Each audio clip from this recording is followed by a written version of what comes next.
in an actual heat wave in your house right now. This is what the comparison I wanted to do. I wanted to make sure that my AC unit would break for this episode. So then for once, Jonathan and I can have something in common. And it's that our homes are going through heat waves where everybody inside of it just get nasty and sweaty. Dude, I like the enthusiasm, the commitment, and the passion for setting the ambiance of the episode. It just, I walked in kind of sweaty already, and still in here, kind of sweaty, and it's like, I might have fire shoot from my eyes, who knows? And, so if you didn't know, this episode is going to be revolving a lot around the topic of heated up, on fire, sex on fire, Kings of Leon. Okay. I did have to do one thing before we truly get the episode started here, and that was last season. You were the guy that came up with the villain names, right? Like that was like your thing. Okay, so you got one for this season. I think I should start it off. Ooh. All right, so I'm gonna go first here for the villain's name, Moist. Down. I'm sold. Who's the villain again? Hey, by the way, do you want me to explain why? Should I explain why, or is the episode gonna be able to do it for me? Yeah, no, the episode will definitely do all the talking, but we should let it kind of speak for itself as we describe the villain and pretty much just go into detail of the powers and how hot she is. All right, so what you're saying is that you would be giving in to her. Would the powers even work? Without the powers, bro, I would do anything she asked me to do. There is no denying this. When I was watching with my cousin, we were like, who is this? We need to look her up. But she is too bad, bro. I mean bad in all phrases of the. Wait. So she's always played a dirty girl? Is that what you're trying to tell me? She graduated Austin Community College. What? She was from ACU? Yep. No way. Oh no, ACC. ACC. There you go. Because I was ACC and I was taking my Spanish 4 in there for the 4th time. Because that's what you do. You take Spanish for 6 years. No hablo español. You know what? I can't tell you a look of it, but that doesn't change the fact that I still passed. Yeah, I had like 3 years of Spanish in high school. I couldn't even tell you what I learned. Yeah, but you know Feminine, what? masculine? Yo. Soy. Sa. No. La. Si. Okay. Cuchara. What does that mean? Spoon. La Biblioteca? Yeah, no, Krista Allen is the girl, the teacher that comes the guest star of this episode. Yeah. Already... Tell me all about her. I promise I'm not going to look her up later. Krista Allen, you already have her name. You have her name, bro. Uh-huh. I've already have a lot of scenes with her. Imaginary or real? Real. Have you not seen this episode? Yeah, a lot of things were paused. This episode took me about 8 hours to get through, and that's just because Taylor was not only having to deal with an AC unit, but I was sweaty for all different reasons. I feel you. Sweaty, balls sweaty. What? Cheeks sweaty. Huh? Pits sweaty. Maybe that. Perspirating on the chest where you have that little napkin. You're like, oh my God. So you had a napkin and you were doing that? Yeah, handkerchief. A You handkerchief. had a handkerchief? What time period is this episode in? I was thrown back to the 1800s, dude. I was like, You got those vibes too? My lord. My lord. Pardon me. Pardon me. So you were watching a lot of Bridgerton, huh? Oh, don't get me started on this, Taylor. Yeah, That's you want to your get into realm, that, dude. huh? That's your What do you realm. mean that's my realm? I don't watch it. Listen, we've already talked about One Tree Hill, Gossip Girl, now Bridgerton. So you're We're about gonna to say Bridgerton is WB or CW? It might as well be. Damn. You're trying to tell me it's not the same quality? After this episode, anything goes. Well, in now CW. I'm sold, I guess. Let me There it is. Let me go back. Didn't take much. You're right. So You're so easy. yeah, Just like this teacher. just like everyone in the episode. No, there were some people playing hard to get here. All right. You know what? We'll get into them, but don't worry. There were some people here. We're gonna have a lot of things to talk about concerning Chloe in this episode. Oh, Joseph. Hey, so start of season 2, I'm not a fan. Here's the thing. You're telling and not me, about bro. what she's wearing, not about anything. Oh my, I am in love with her in this episode. Don't ever get me wrong, and obviously I'd still be under her spell. Brand me. But Man, I don't like what I am seeing. It's a lot of Lana-like. It's a lot of them two are too much now together. I don't know where this all of a sudden new friendship came about, but you know what? I'm not that big of a fan of it. Instead, I'm more disgusted. Yeah, I was frankly embarrassed to think I was a fan. Yeah, exactly. It's like cancel culture now, you know. They say one thing, do two things or something. It's like, oh, there goes the career, you know. I'm done. Why were you allowed to say something? You know what? I'm gonna have to stand by this. Except I just can't cancel her. I just can't do it right now. Yeah. And it's because I'm gonna give her so many chances at this point. And it's because, let's be fair here, Lana has had how many freaking chances? Plenty. So Too many to count. exactly. Where now it's just beyond any type of reason. Where Lana, we might as well just throw you out in the back because we're almost done. Dude. So Chloe gets a little bit of lifelines. That's all I'm trying to say here. Yeah, phone a But friend. she's running out. All right, she is running out real fast. Man, I'll tell you what though, Lana, she wasn't doing much in this episode, but boy, hand in pants. Hand in pants when watching. All right, you know what? Are we gonna have to get into it right now? No, we are, because I first, of course, need to I'm already getting sweaty. Yeah. We got I'm getting hot. we're perspirating here. Might need some water in a bit, but we are here for episode 2 of season 2 of Smallville Heat. So, of course, thank you once again. This is the Somebody Save Me podcast with the two nerds. We're just really excited. We've been looking forward to this episode since season 1, and I can tell you right now, it was worth the wait. Yeah, and this is what I mean is that, just to compare, so in season 1, we had Bug Boy for episode 2. And now in season 2, we have Mrs. Atkins just, wanting to drive us all crazy as the new health teacher, even though I don't even think she was new. I don't even know who had this woman, but I don't even know how they would ever pass this class. How do you get any type of test question correct? And you know what? Even the females in this episode are fantastic in their class. I will say that is the one time I'm going to be fans. All right, I'm saying too much. No, you're good, because honestly, I agree with you there, and just a lot of things. I think it's also a hilarious episode just because of pretty much, it's the theme of puberty, growing up, and not being able to kind of, I guess, handle the hormones and such when they're raging. So many things pop. I mean, so many things pop. There's so many insinuations about just things blowing up.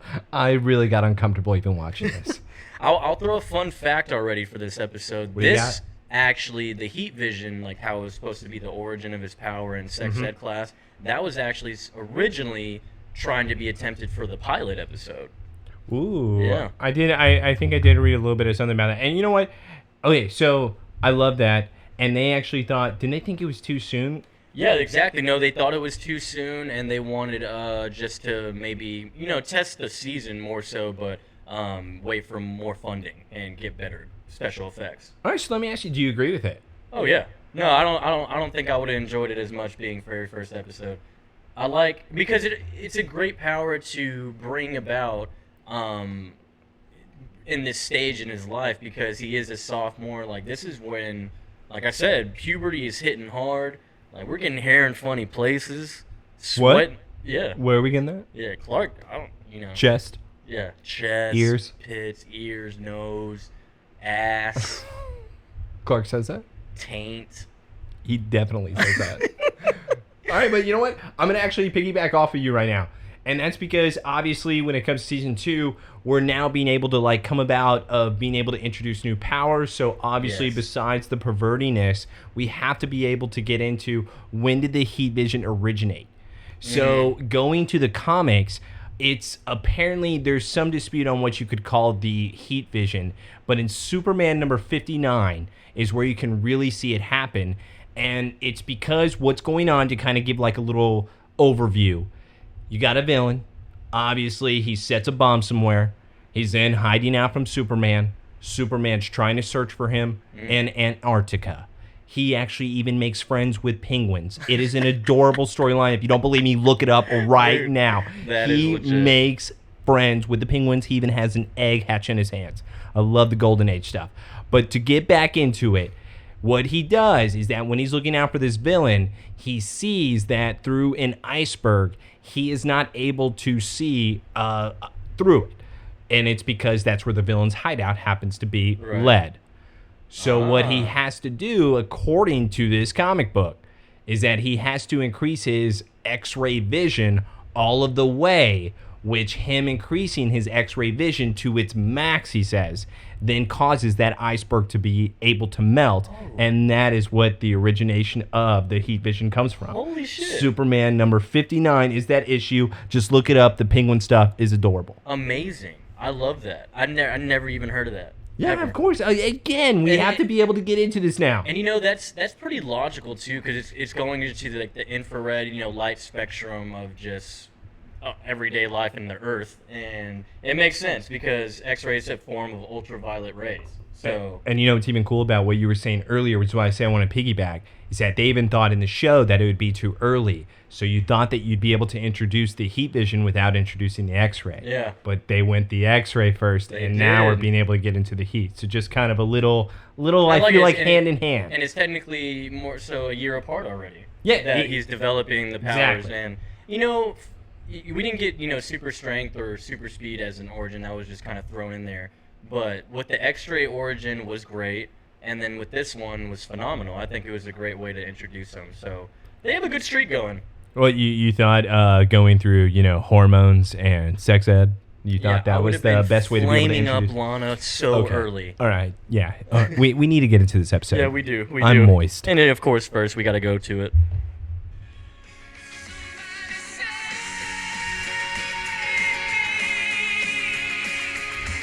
Beautiful. Just beautiful.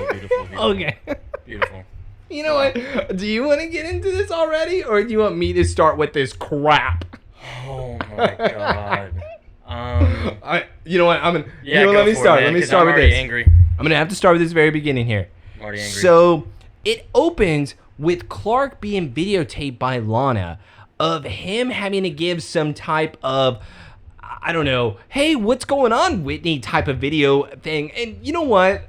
Why the hell would I want to do this? Dude. Why would I want to be a part of this? What makes me ever want to be able to do something? Hey, Lana, go find the football team. Go find somebody else. Get out of my face. What is this? This is weird to me. Dude. And by the way, it seems like that, not to get you to not start here, I just have to mention one more thing. Why is he the first person that Lana walks up to make the video? Dude, I have many problems with this. If I was Clark, I would probably act that same way, if not like, why am I doing this? Please get away from me. Go away. Go away. I don't want to. When he's gone, that promise? Yeah, whatever. I lied about it.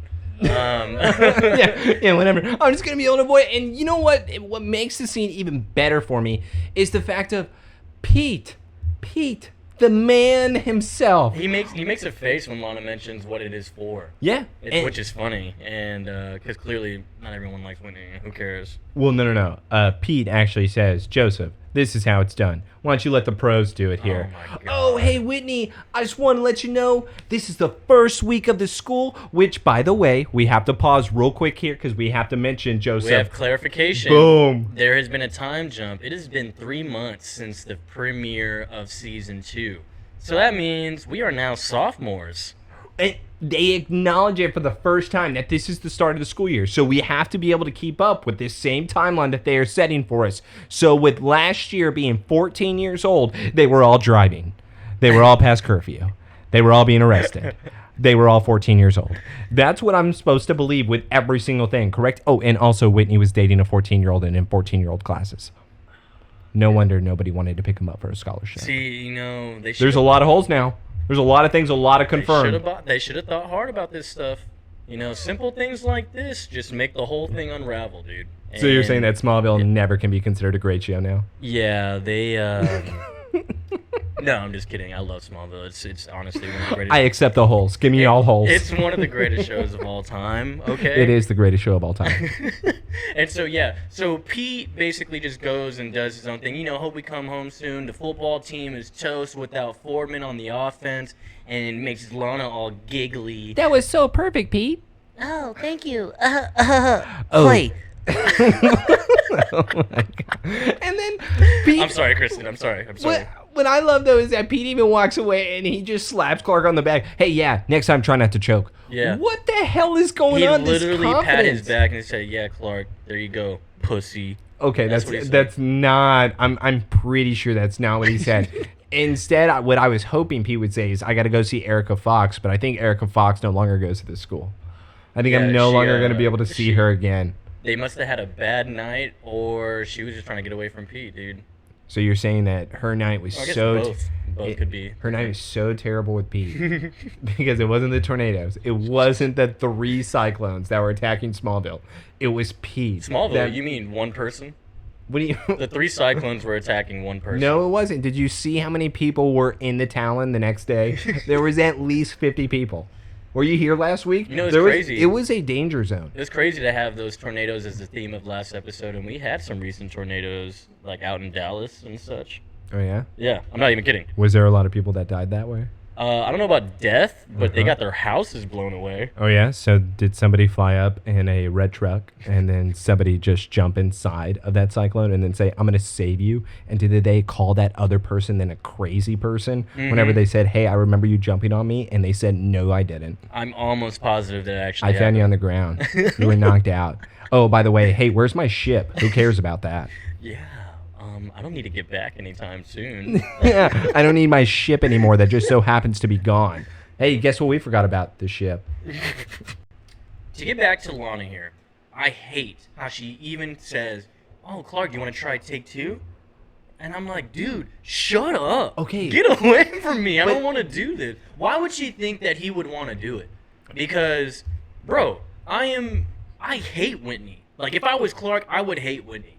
And it's also even where, so with Whitney's ultimatum, going back to kind of like the last few weeks here of what we talked about, of Whitney then having to give Clark that ultimate, or not even ultimate, you know what, I'm going to say it is an ultimatum. You better watch her. You better save her until I get back. That was an ultimatum. Because I'm wondering if Clark did not do that, what Whitney would do. Would he tie him up as a scarecrow? That would seem too harsh, right? He would literally get his whole unit, his platoon, his squad, be like, yo, we need to go tie up this dude out in the desert. Is that the Tattoo Boys? Yeah, what if they followed him? Like, no, we need to be more like Whitney. Let's take charge of our lives, gentlemen. What if they followed him, the Marines? And they brought Evangeline Lilly with them as well. Yeah, and she was still just girl. She was just making out with random people still in the middle of the party. You want a shot, soldier? That's what you do, right? But no, and dude, yeah, I just like I'm not gonna be happy sending a video to Whitney, and if I was Clark, I would hate to do that, and Lana can suck it for trying to make me do that for someone I don't care about. And then so Lana walks off. They schedule a reconvene at the Talon for that take 2. Yes, they do. Which at that point, and by the way, I didn't mean to cut you off there. This is what I want to say, because not only can Lana suck it, but what we find out is that Clark should also suck it in this scene too. Okay, yeah. Because this is what? Okay. Chloe then walks up after Lana then walks away, to your point, says, hey, I'll see you at the town later for take 2. Chloe walks up saying, hey, how's it going? What's like going on, hugs. Clark? I haven't seen you all summer. Clark, hey, Chloe, what's the stories? What's the sitch? What's going on? Tell me about everything. Oh, you could have emailed me. I didn't get any emails. You could have messaged me. You could have tried to talk to me. Apparently you weren't trying to talk to me at all. Oh, yeah, it's because I was really busy on the farm, after the hurricanes. Clark, you have superpowers. How long did that take you to clean up? What is going on? She friend-zoned me. Why would I email her, dude? No. You would have, and I would be on your side here with Lana all day long, not with Chloe in this scene. And that's just because, Chloe, you still had a chance. You still had a chance to be able to pursue it if you really wanted to. Yep. And the fact is, you then saved Lana, and all of a sudden, it's like what Chloe says. It then became non-existent the moment she says, we'll just be friends. Sure, Clark may have been confused because he's 14 years old, but to not even email the girl, that's like saying, okay, I really didn't like you. Thank God you broke up with me. I don't have to deal with this crap anymore. That's really, really bad. Remember, they're best friends. They've been best friends for a year and a half. Because they met in 8th grade, right? I'll give you on the friend scale here. Ignore everything I just said 10 seconds ago. I'll give you everything on the friend scale, though, because... Yes. Yeah, okay, fair. If you left for that long, I would email you. But I'm still bitter, Chloe Clark's like, bitter. Clark looks dumbfounded. like, what? We're friends? Wait, huh? Email? Oh, that's right. We agreed to be friends, huh? Wow. Like, what do I do? Where did my summer go? Yeah, come on. And, okay. So, once again, Clark can suck it. But then, let's get to the third person that can suck it. Wait, Chloe. Yeah. No, my God. Why? What? Joseph, do you want to explain what she does here? Yeah, when she does the whole, you could have emailed me, but it's whatever. And, I don't really care that much, Clark. I did meet this hot young intern from Metropolis High, and Oh my yeah, God. he made me forget all about Smallville. So cool. So cool. Oh my Walks God. away, and then as Clark's just like, what? What? Okay, Joseph, I put in my notes, in capitals, pathetic. Bro. I completely put that. Just PATHETIC. Just pathetic. You're spelling for the audience, dude. Just know Taylor thinks y'all are dumb. Yeah, that's exactly what I think because we're all Smallville fans. We're all crazy. We all live on the wild side. You know what? We're not normal. I think that's what the point of the podcast is that we're all together on this. Damn. But might be again, right on that. pathetic when it comes to Chloe here. Who's worse now, Pete or her? Okay, Chloe in season 2 is worse.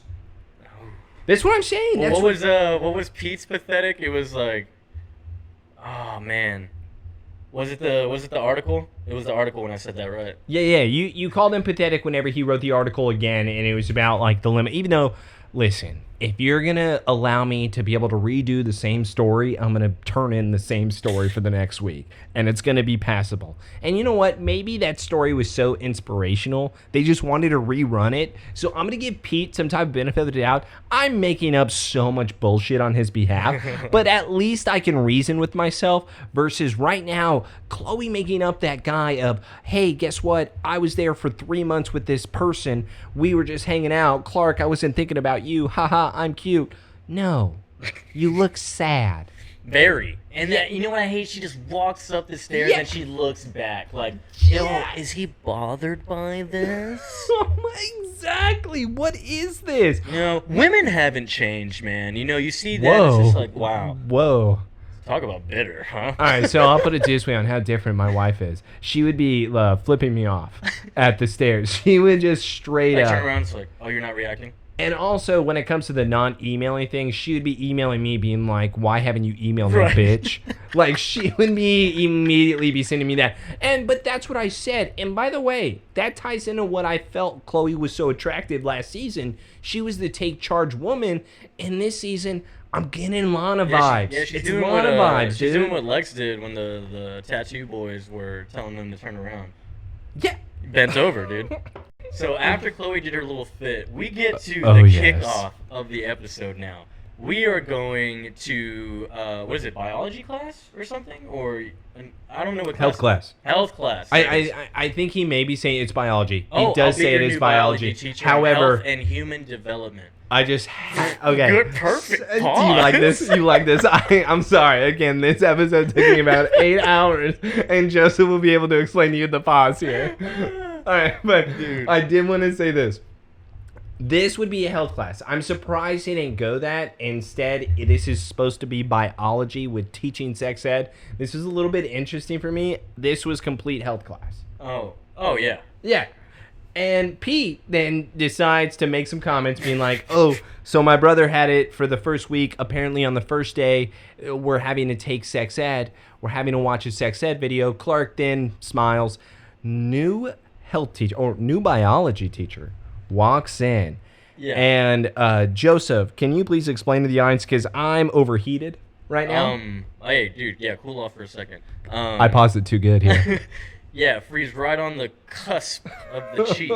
But yeah, she walks in. She's like, I'm Mrs. Atkins. I'm your new biology teacher, in a sundress, like very loose, clearly not wearing pretty much anything underneath. And the girls are reacting like, just like, oh, wow, like, whore. And then the guys are losing their minds, as they would. It's very accurate here. And it was cheek. Yeah, she was showing cheek. Yeah, and she was. And she, of course, she turns around and is like, I'm really sorry about the AC in here. Alright, biology's a good day today, dude. Okay, the best scene though is whenever she is bending over and she is pulling down the screen, Clark immediately, his hand slips, which by the way, I don't know if that was on purpose or if that was just by accident. I'm confused on how, because it seems like a stumble, or maybe he had his hand pressed somewhere and he like lost the grip on it. But That it's like, really looks like an accident, but also at the same time, it looks like, okay, he may be really reacting that way to her. You may need to calm down. Like, please calm down. You're out of your mind, and I just You're supposed to be Superman. No way. No He's super way. simp right now. Yeah, okay. I'm sorry, but if this is my teacher, you're out of your damn mind. I'm risking it all. Again, this is 15 years old now. We're sophomores. We're not 14. We're 15. I'm risking it all. Yeah, I'm probably gonna be suspended. Oh. I love Lana and Chloe's reaction to it because they're both like, "What the hell?" Yeah, like this sleazy whore. You know, this skank. Wow. They are so bothered by it, and it's such an amazing look where it's like, "What is this new?" And then this dude Pete says, what did you say? Bring on the pain? She goes, "Sorry about the AC unit. It's going to be a little bit hot in here." And Pete, "Bring on the pain." And I'm pretty sure he says it loud enough because Lana reacts. Yes, and I'm she's like, laughing. you're a horny bastard. Go to horny jail, dude. I love that they're laughing on it, though, because it just shows you that is a real scene in a way. No, it really is. That would be like a without obviously the cheek showing and the teacher bending over when she's pointing down the screen. That would be a real scene if it's a good-looking teacher with the girls and the guys' reaction. For sure. And you know what I even love? Like everyone's just sweating their balls off in the class, bro. And of course, you mean they're all moist? Moist, exactly. And it's so funny. There's AC's blowing on her, like just conveniently looking up leg. Clark is looking back while the projector is playing right now of all these animals humping each other. Okay, Joseph, why is the dress see-through here? Why is it having to be like the lightest color it could possibly be in order for a 15-year-old boy to be able to just turn around and just say, "Oh Lord"? Chloe's reaction, once again, having to go to the ladies. Chloe just laughing her ass off. I mean, like, she sees Clark doing it, yeah. Yeah, she's like, "You're so gross." Like, why would he not be attracted, bro? Come on. What do you mean? Are you attracted to the dripping of the sweat right now? Yep. And then look, we get our first glimpse of what heat vision is going to look like. He's shooting it from his eyes in like little spurts. Okay, so and he's staring at the projector. I'm so confused. Because, and I just have to pause here. I know there's going to be a lot of pauses. Like I said, 2-hour episode. Pete is staring at Clark whenever he's doing that. Is he really? Yes. Rewind it. And so he is staring at him where it looks like he is laughing at his reaction to it because Clark is like jerking himself forward. And so I don't know if you could see that, like the actual rays coming out of his eyes. And that's why. Oh, no, he's looking behind him, bro. No, he's looking straight at him. He's looking behind him. He's looking straight at him. No, he is looking behind Look at his face. Nah, he's looking behind. He's looking straight at his face. Looking behind. He's looking straight at his face. Looking behind. Either way, look at him laughing. Look at him laughing. And then all of a sudden it's serious. I don't think you can see the rays actually coming from his eyes. I think he's laughing at something else, bro. I don't think it's all about Clark right there. Well, you think he's laughing with Chloe? Well, you think that they're telling jokes back and forth, making fun of Clark looking at the teacher? Maybe he got caught staring at Miss Atkins too, bro, and he's just laughing about it like, I just busted. You know what? Just sitting there next to Clark. Hold also weird. Hold on. I give in. And so, yeah, Clark basically causes a fire on the projecting screen, and no one... You know, it's kind of cool, though, because really, I guess it would be kind of hard to see that, how the heat vision looks. No, that's what actually, and that's like really all I'm trying to just say. Heated up air. And that's obviously when it comes to X-ray vision, you wouldn't be able to see Clark spewing that out of his eyes or anything like that. It's just going to naturally happen. Versus my real question is, whenever he's shooting out the eyes, when it comes to the heat vision, can you see it? Mm-hmm. I mean, the comics and everything always depict it. And I believe they've even acknowledged, oh, look, he's looking at his heat ray. I think even Justice League in the animated cartoons, you can see it actually coming out of his eyes where people know what he's doing. In the show, doesn't seem like that. Yeah. That's really all I'm kind of saying, which proves my point. Pete was staring at him. Pete was laughing at him because he thought he busted. It's like, wow, Clark. Hold it together, man. Did you turn around for like 10 seconds? Damn. Yeah, like, dude, he's just completely just overreacting there. What I also wanted to touch on here is I love the Miss Atkins vibe because when I first, and maybe you thought something different. I thought Heat, I thought Redhead, I thought Tiny, I thought Woman That's Seductive, I thought Poison Ivy. Dude, big, yeah, we're going to have to talk about once they show her power. But even so, obviously they're not going to introduce Poison Ivy in the Smallville show, obviously. Which is why we can acknowledge her that way, which even me having that type of theory, I knew it was such a long shot from the start. It's just funny because, yes, we will get into her powers. A lot of it resembles her. I wanted it. Just give it to me then. Just give it. I just don't understand why don't these shows acknowledge these villains? Why are they so afraid? Fun fact on that one, because you brought her up in that comparison. In the, what was it, Batman and Robin she's in? Wait, which one? Poison Ivy. You talking about Batman anime? George Clooney? Yeah. Oh, yeah, Batman and Robin. Batman and Robin. So the scientist that caused her to have those powers is John Glover, who plays Lionel. John Glover, who plays Lionel? Really? Yeah, the actor John Glover, who plays Lionel in this. He was the mad scientist that caused Uma Thurman's Poison Ivy to have powers. Man, that was like such a bad movie. The only thing that had brought me was the Batman credit card. Oh, so that's what I was really nipples, a big fan. Dude. No, I wasn't like a big fan of it. I was more a big fan of the crease between the crack. I feel you there, brother. Amen. Amen. Your face is like you're smelling something right now. Yes, Taylor. Yes. So we get back. This is TVMA. This is just crossing the line. What if it's TV 14 actually? 14-year-olds can hear this. Okay, so what I do love, though, about this next scene after our commercial break... There's a fire drill going on, obviously. Lex immediately pulls up in his Corvette where he starts running towards the school, whatever, and Clark is like, hey, Lex, what's going on? He thinks he's running towards him, Joseph. Come here, he thinks that he is running towards him to give him a hug. He immediately zooms past Clark because guess who her boyfriend is? Fiancé, bro. Fiancé. I'm sorry, but we're not there yet. Miss Atkins and Lex Luthor engaged. Seems kind of quick, don't you think? Oh, yeah. Have you seen her before? Because I haven't. You know what's crazy? If you even look at Lex, he looks like he hasn't been sleeping. He looks very loose, especially with even how he brings it up, because here's the thing about her abilities that we're obviously going to be able to get into. Is it fully working, or is there something type of caring when it comes to him and his feelings with her? See, that's what I'm thinking, and it kind of plays into the thing that we've talked about is his weakness for the ladies, pretty much. Yes. So, that's really been the only time he slips up big, and it's usually have something to do with the girl. And that's the idea, is that even with the whole idea of him meeting her so fast and the fiance, is that Clark is even bringing up, are you sure about this? And Lex, I'm so confident, I've never been so sure in my life. It's just weird because you would think that since Lex is handing him an invitation saying, hey, my wedding is tonight, are you going to be my best man? That Clark would have met her beforehand. Now you obviously have to be able to get the red flags because something is wrong. Yeah.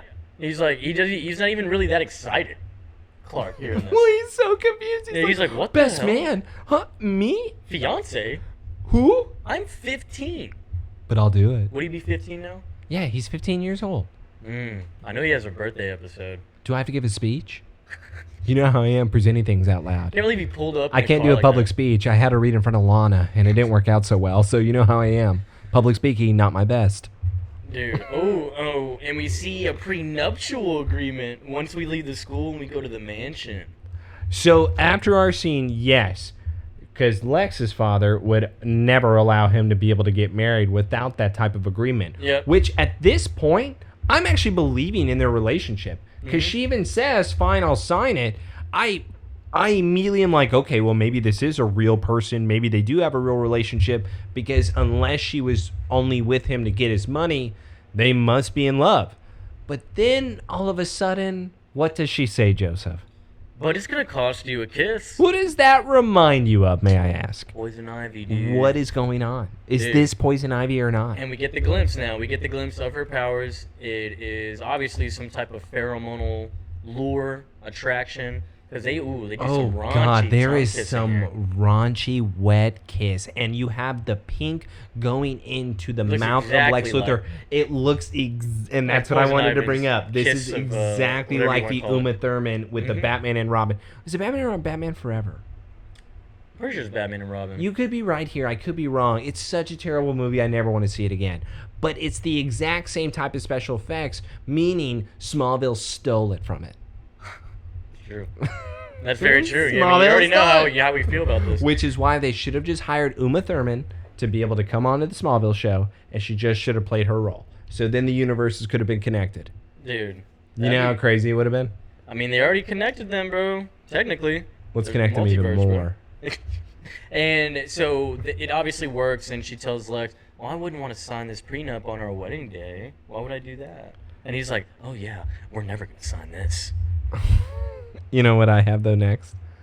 Oh, you got the greatest scene from John? I have Jonathan and Martha now.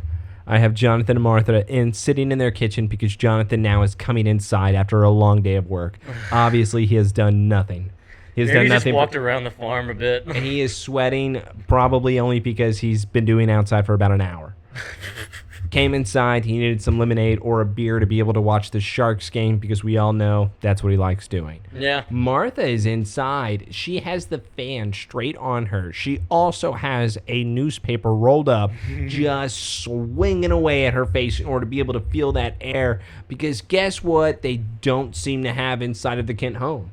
AC. Look at that. It's like Taylor's house right now. Yeah, it's the exact resemblance, and that's why I feel like there's a lot of Smallville in my life, and I feel like sometimes God is speaking to me. Hey, Smallville God. The Smallville, yeah, exactly. Yeah, Smallville God. That's exactly what I think you're right. He speaks to me every day. Yeah, I watch every single episode, every single day. So. And you're right though. So Martha's over here suffering, and we find out, Clark is telling them what happened today. I burnt the school down. Yeah, there was a fire in their biology class, and it was me. I set the fire, but don't worry, I stopped it before it spread. Hey, Clark, maybe that's something that we should talk about. It's just interesting in this scene because Jonathan and Martha are being very supportive where they're not even freaking out about their son being able to have fire powers. Instead, you have Clark throwing hissy fits. I'm a kid who can lift tractors and see through walls. Now, what am I going to do? Just have some fire powers? Well, listen, we're going to be able to figure this out, Clark. So tell us what exactly was going on. How were you able to develop these abilities? Well, I was in biology class. I was in the library the other night. Looking at a piece of magic. Section. That's what he said. No, he just really, all he said was like, I was watching a sex educational film, Mom and Dad. And he makes this awkward stare with them, and it's like... I'm never going to forget. I was in the library. It's so fitting for this. I love it so much. And I love the reaction to the parents because they're just like, oh, our son is now horny. They're just like so confused. And Clark's face, oh. Damn it! Bends down. I don't want to be horny. I want to go to the fridge. I need to cool off. Yeah, he needs a Pepsi. Oh my God, Clark is in so much of his hormones in this episode. It drives me crazy. Wow, your mood swings are giving me whiplash. And Jonathan and Martha's relation, they're just both looking at him like, oh God, how do we be able to handle this? Martha like downing lemonade? That's not going to quench your thirst. Martha immediately is looking at Jonathan and go, this is your job. Listen, all right, we're going to be able to get a handle on this thing. And just like we got a handle on your other abilities, Clark again throws another little temper tantrum here. This entire scene is just, I don't know that I was going to have fire abilities. Why don't you be able to master them? It seems so obvious that Clark has been able to learn through his abilities. Oh, I'm sorry that it's not you being able to just look through the girls' locker room like your X-ray vision. Instead, you're going to have to practice because you have a new ability that's going to be dangerous. Come on. Grow up, Clark. Yeah, We've been down this road before, but instead there's just a lot of crying once again. Dude, he's 15, bro. Let him cry. I'm not going to let this go here. You're not going to be able to give these passes when they were driving at 14. Things move a lot quicker here in Smallville. People have to be mature. He's delivering the produce, for God's sakes. I think we're just really disregarding a big thing that happened in the scene was that Martha complained to John about the AC, and John said, yeah, you know what happens when you have an AC? Electric bill. Think about that, Martha. So they don't have TV in this house either. So they John listen to the is game on the radio. biggest cheap ass ever. No wonder the bank didn't like him. I'm just thinking. That was probably a unanimous decision there. They were like, John Kent? You know who he is? No. Have you ever seen Christmas Story? Yeah. He's the dad. Is he really? No, he might as well be. Oh, you're saying comparison. Yeah, Like he's the one that wins the prize where it's just the woman's leg is the lamp. And he's like, look what I got here. It's because it was free. That's Jonathan. He's such a cheap ass. Which, by the way, I even put in my notes, Martha, you shouldn't have put up with this. Your parents were right. You should have married rich. That's right. I put in, Martha, you sold yourself short here. You should not have done that. That was just too funny, man. And so Clark also shows them that, hey, you're not going to believe this. Look at this. Lex's wedding. Oh. And now we cut to Lex's wedding. We're immediately popping champagne bottles everywhere. Now it's time to cut the cake. And we're back at the Luthor Mansion. They got a nice little, I guess, out in the vineyard, whatever you want to call it, the little setup going. Big-ass cake. We have to keep going with this theme here because Lex looks like he's sweating like no other in this scene. And you have the fans going crazy inside the reception, which, by the way, my wife would tell you, those are cheap-ass fans. They would never have those at a wedding. So, just let me get this up. Just let me get this. You're not even gonna make a comment about that? No, look, the fans are fine. Like, also, where are the fans? I don't see any. No, it's at the beginning of the scene. Are you kidding me? Okay. Oh, they have a pool right there. Dude, Chloe still sucks in this scene. Hold on. I'm not gonna give that to you yet. Why is Clark staring first? Why is he staring at her first? Give me that and then tell me she sucks. But not before you tell me why is Clark staring at her. He's a dude. I mean, what? Yeah, he's he didn't Clark is very nice, Joseph? and it's very rude. It's rude, but hey, dude, it's Chloe's fault, bro. Was she gonna be mad that he's staring at another girl? What is going on right now? It's not even that he's staring at another girl. Joseph, he was staring at Chloe. Why is he staring at Chloe when all he had to do was email her? Even what we were talking about beforehand. Doesn't have to be at a romantic level. He could have just emailed her as a friend. What do you expect Chloe to act like around him? What? Dude, you sound like Chloe right now. You know what? I'm not going to give him... You sound like Chloe right now. You know what? It's because Chloe looks so good in this episode. Like, a lot of scenes. Yeah, like, you know even that better? dress. Mrs. Luthor. By the way, is she drinking champagne right now? Mrs. Luthor. She's drinking champagne right now. No, it's cider, bro. Oh, my God. It's probably some lemonade. It's probably some punch Clark probably cider. brought it. Yeah, hey, Lex, you need my lemonade? That's not what they're... Hey, Lex, you need some of my lemonade? All right, but we do have an acknowledgement here where... Pheromones. Stop it. Get into it first. What? It's wherever there, Chloe and Clark are obviously talking about just kind of their relationship, on how each of them are feeling. Clark is staring at Lex and Denise, where they're both saying, oh... Dude, her name is Desiree. Is it Desiree? Yes, it's Desiree. Hold on. Chloe is staring at Lex and Desiree, where they are now having a conversation about pheromones and what it means, and pretty much Clark is questioning, how could you love somebody this quick? Chloe is not questioning this at all. What does that mean? She's foretelling she loves Clark. Really? Yeah, of course. It's kind of like her saying there's just some type of chemistry between the two individuals that you just can't help. Something that you don't understand. Mm-hmm. That's right. Because he's a dude and he thinks with his penis. But that's not true. At the same time, he does have that chemistry. He doesn't have it with Chloe. That's true. No, you're right. Yeah, I think it's a nice little thing there. Yeah, and that's true. And Chloe kind of acknowledges it, which is why the scene's kind of a little bit, in a way, sad. She just can't accept it because she has such a big crush on the farm boy. Yep. And it was all her fault. What do you mean it's all her fault? What? No, it's... Anyways, I love Lex's reference of, hey, stop staring at my girlfriend or my wife. Your eyes will burn out, Clark. Clark is so horny this episode. He can't stop staring at a woman. I'm going to disagree with you entirely here. What the hell? I'm going to disagree with even Lex walking up to me even questioning this. Joseph, this is the wedding. Why am I not looking at the bride?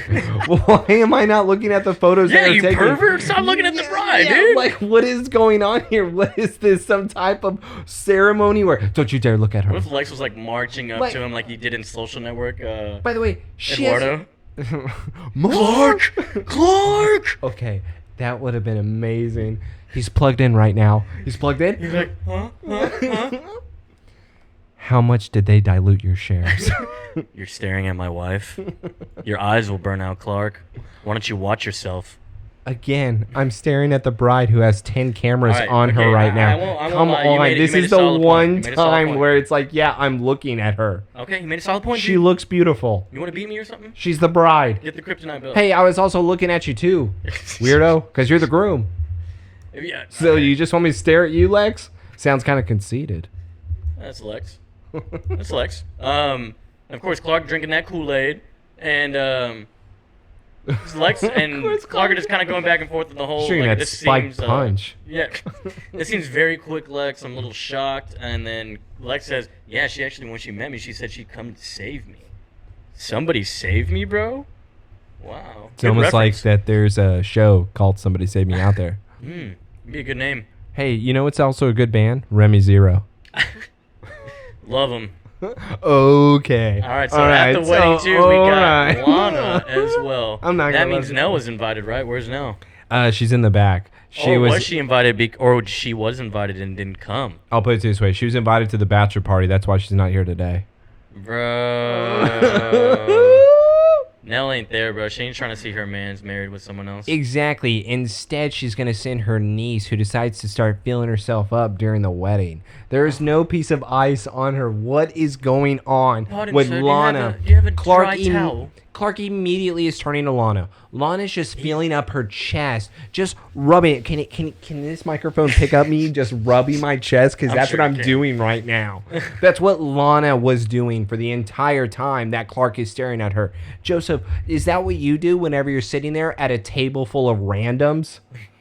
Yeah, he has a staring problem. A big staring problem. I'm surprised he's not burning anyone right now. But yeah, Lana looking good, man. She was looking great. Chloe was looking better. All right. I'm gonna go Lana. No, Anyways, no. they're at the Talon. Hold on. Poll. Who had the better dress? Go. Lana. No, we're gonna do a poll. You got to make a poll. I already said Lana. Okay, no. Well, It's obviously unanimous. it wasn't. Do you know how a poll works? All right, dude. Yeah, I'll put a poll out there. But so What? we got Lana at the Talon doing the second take for Clark for Whitney. My God, we're still on this shit. Okay, all right. I know it's the same day, but damn it. Okay, I do have to say this. I don't understand how they really don't rip their clothes off to each other right now. And this is why I'm saying this. Dude, it's a ridiculous. wedding. You just got done with the wedding. And he spilled the beans about the promise. Yeah, stop. We're not getting there yet. What do you mean? Is that not here yet? It is. But I want to say this first. When it comes to them being able to go to a wedding, they then are immediately going back to the town to be able to hang out with each other. So obviously they got to ride back with each other. They've been hanging out with each other the entire time, staring at each other the entire time.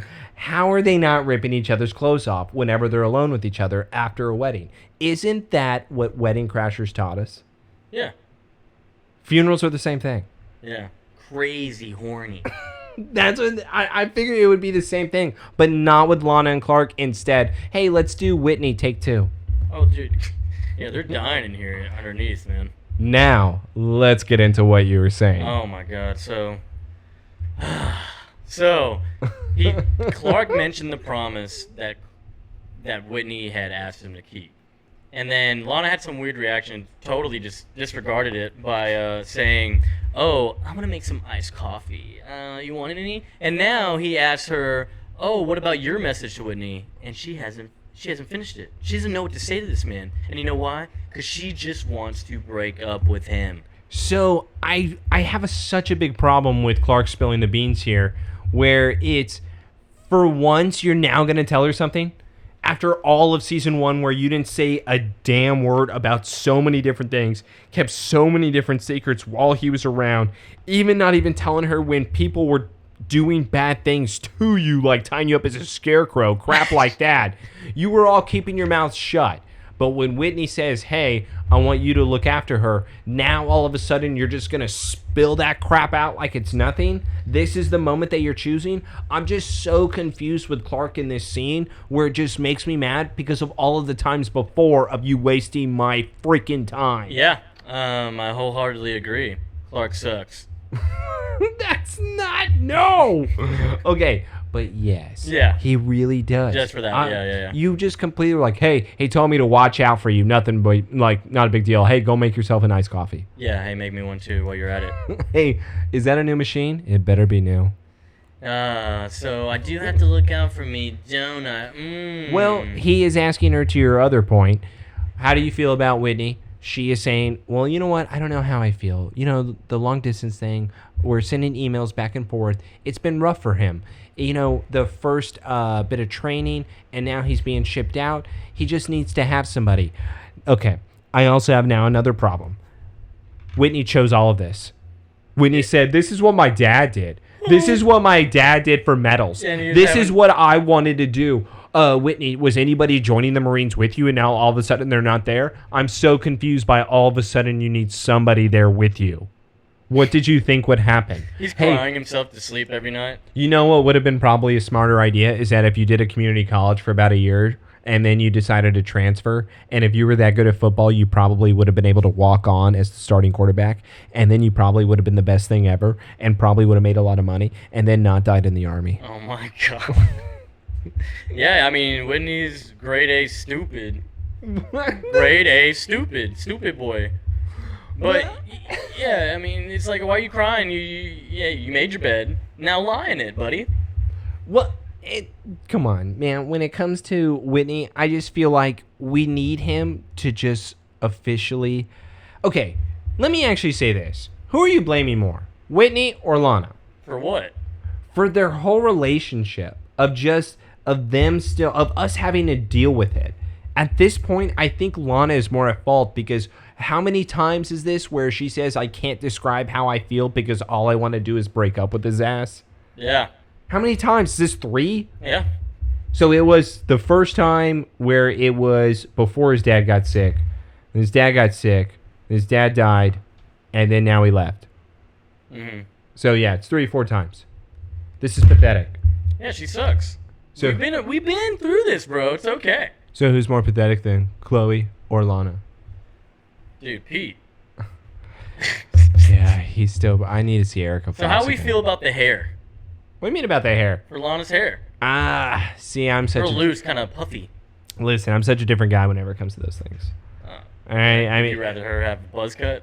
I'd rather her just have it up in that ponytail. Ah, okay. And have the hoops for the earrings. Mm-hmm. Did you notice she had the herpy back on her lip? No, does she? No, stop. She does. How did you not notice? Because I was too busy staring at the new look. I was too busy staring at her filling up her neck and chest. What do you mean? How did I not look at her? What a pervert. What a pervert. Anyway, so they get up. What is she trying to do? What does she want to do here? When she got up, she wanted to get something. And then Clark was having his little puberty reaction to his heat vision. And he just starts laying into the Talon, bro. He just completely just laser beamed it. And Lana's not going to question, oh, hey, look at this straight line that looks like Clark's eye view. She's not going to question anything. Apparently her back was turned. Clark was like, oh, no, don't look. And Clark immediately shoves her to the side and he's covering her eyes. No, you can't see, as I'm just spewing everywhere. But that's, once again, another sexual innuendo where it's Clark not being able to contain himself.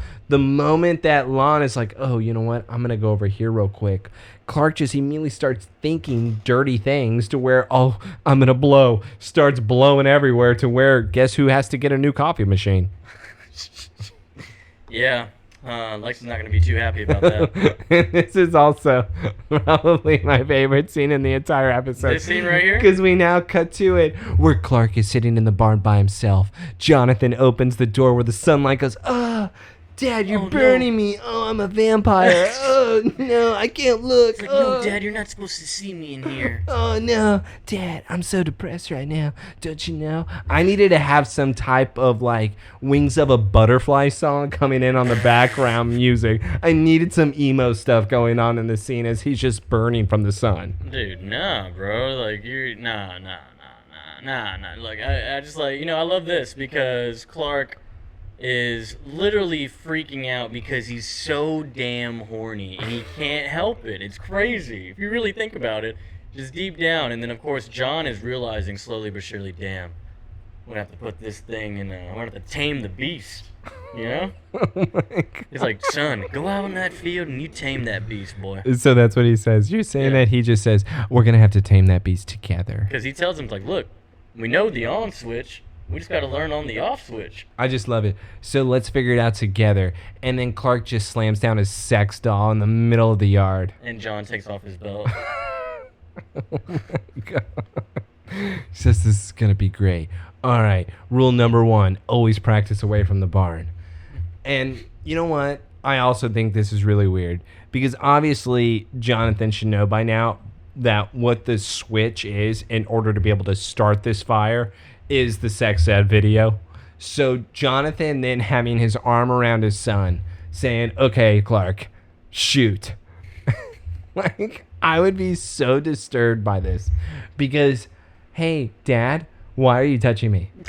Hey, Dad, why are you touching my shoulders? I did get it backwards, too, though. They're trying to find we know the off switch. We're trying to find the on switch, and that's the turn me on, you know? Again, there's a lot of Kevin Little references in this entire episode, but also in previous episodes where it's a lot of turn me on, turn me on. Oh shit! Yeah, I could see that. I could see that playing right now. And now, once again, Clark is looking at the Scarecrow, and What does he say? He says, Lana. oh God! And this is, in my opinion, a little bit dirty because Clark has seen Lana through his X-ray vision, through the girls' locker room. So whenever he's saying Lana, what do you think he's thinking about? Oh, dude, he's thinking totally like pure masturbation material. So what is this masturbation material? Dude, it's obviously Lana naked, probably doing a whole bunch of stuff. I don't know. It's fantasy land in there. I'm not going to speak for the man. But this is what I mean. Clark is such a cheater. He is such a cheater where he doesn't even have to. He's probably seen everyone naked. That's also my other. And Whitney. Yeah, but he didn't say Whitney, and that's what got the eyes going with the fire. Yo. No, he said Lana, which means... That episode aired today, he would say Whitney. No. If Netflix made it, for sure. For sure he is. No, he would say Pete. Yeah, that'd be better. Or Pete would say Clark. Wait, Pete has the heat fish? Yeah, dude, he's VP. He's got power. Clark. Clark. Oh my God. But yeah, no, it was funny too because. And then it would be 13 Reasons Why. God, we went way out of there, man. What? Let's go farther. And so I love the thing where how happy Clark is. He's like a little boy. He's like, oh my God, look at that. I get to visualize Lana naked all the time now. He's like, now I just got to work on not having a boner when I do it. Okay. And then his dad laughs too because he knows exactly what's triggering it. All right, so I'm sorry, but I'm gonna be a little bit immature now.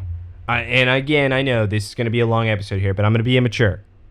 So just like kind of the Spider-Man reference of like, oh, does the web come out everywhere? Ha ha ha. So if Clark is then turned on whenever he is with a woman, wouldn't he shoot lasers out of his eyes like he's Cyclops? Wouldn't he have to wear some type of protective sunglasses in order for his eyes to not shoot out the heat vision in the Smallville scenario of him being turned on? I mean, you're thinking that it would just trigger involuntarily? Exactly. And it's whenever he is just with a woman, period, later on, like down the road, whoever it is, if he is with her and he is turned on, wouldn't that mean that then all of a sudden, boom, heat vision, boom, burning things down, boom, the bedroom's gone, oh my God, where is she? Oh my God, she's dead. Do you remember that Nightmare episode in Justice League where Superman had it? Where he had sex with somebody and she died? When he's just chilling having dinner with Lois and he's like he's just normal, but his heat vision's out of control, so he starts burning the menu. And then he's like trying to shut his eyes. He's like, "What the hell is happening?" And then Lois is like, "Look at me." He's like, "Clark, what's happening?" And he obviously looks and he burns her. And he kills her. That was his nightmare. Okay, I don't know if Smallville's going to take that territory, but you know what? I'm all for it. Darkseid is. Oh, God. Darkseid is. Can we just have Mr. Miracle scot-free? All right. So, but yes, that's really my question to you. Do you think that was a scenario here for this, or do you think, Taylor, just shut up, you're being immature? I think you just really want Cyclops. Yeah, you know, that would be somehow I can combine Superman and Cyclops together. Somehow I have the leader of the X-Men and the leader of the Justice League combining into one. I would, oh my God, I am all for this. I think you're thinking about it too, because James Marsden did come out recently and say, you know, I'm very open to returning as Cyclops if they ever ask me to do it. And I love the connection here that we're making, because this is also the other connection I would make to you. Jean Grey is the worst out of all the women I've ever seen compared to all these shows. Jean Grey is the curse of all men. Yeah, that's true. Krista Allen in this episode is basically Jean Grey. I agree. Yeah. All right, so we of course open up to Clark using his heat vision to heat up some popcorn now. Popping some pop for his pop. I love it when I pop my pop for my pop.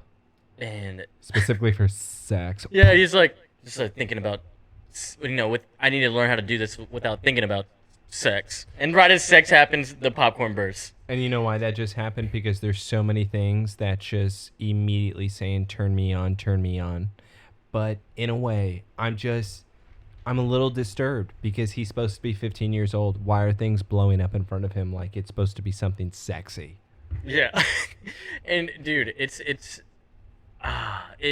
such a switch in the tone of the show. You can clearly tell this is a new season, new and improved and hungry. Well, what I actually do love about more than anything is that what they are showing is that Clark is once again being able to have control over his abilities. So not only is he able to have that popcorn pop, but now on the next scene, we see that he has now become a gunslinger. He is now saying, "Oh, look at these candles." Pew, pew, yeah, he's like shooting all the candles and lighting them up. Like, damn, how does he have so many candles? And why are they all red and blue? You know why they're all red and blue? And most likely it's because Martha put them there, or Lana gave them to him as a present, because you know that's what girlfriends do, or girls that are your friends do. Sisters. They give you a candy. No, that's what sisters do. No, isn't that what Donna did to Eric? She gave him a candle in that 70s show. See, it's supposed to be romantic. It's supposed to be real. There's some love behind it. You know Donna sucks at giving gifts. That's very true. You remember that. Worst. And she asked, I think, Jackie in order to get it. Because remember, she has bad taste because of her dad, Bob. What are you talking about? How does Bob have bad taste? They literally... you're literally Fez. You're Fez right now, because he's the one that loves Bob. They go through an entire montage of Bob on how he's horrible. God, I missed that.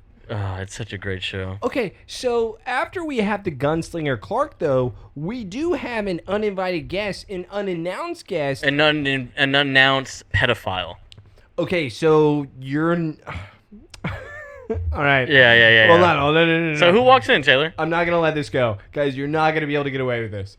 So if my biology teacher looked like this. Look. Hold on. Stop it, Joseph. You're going to let me finish. She walked into my barn looking like this, with the hair up the way she does, and saying, "Oh, it's hot in here." And I did not invite you. I have no idea where you came from. I don't know if this is real. I may think I am asleep. But right now, nobody is going to ruin this moment for me. Yeah. I'm 15, Joseph. Look, man, I'm not arguing on the side of Clark here. I'm 15. I'm arguing on the side of a pedophile, such as the woman, the teacher, the wife, the Mrs. Luther. Bro. Crazy. She's insane. I would have immediately thought, but then again, yes, you were right. I'd be crazy. Like, brain blood went to boner. Like, I'm not thinking anything else except banging this teacher in whichever way banging is, because at this point, he wouldn't know. Like, you don't even know what to do there. Okay, so I completely agree with you in every single way. She literally says, "I like younger guys." Okay, so I just want to go to this. Clark obviously has strength, has speed, has everything.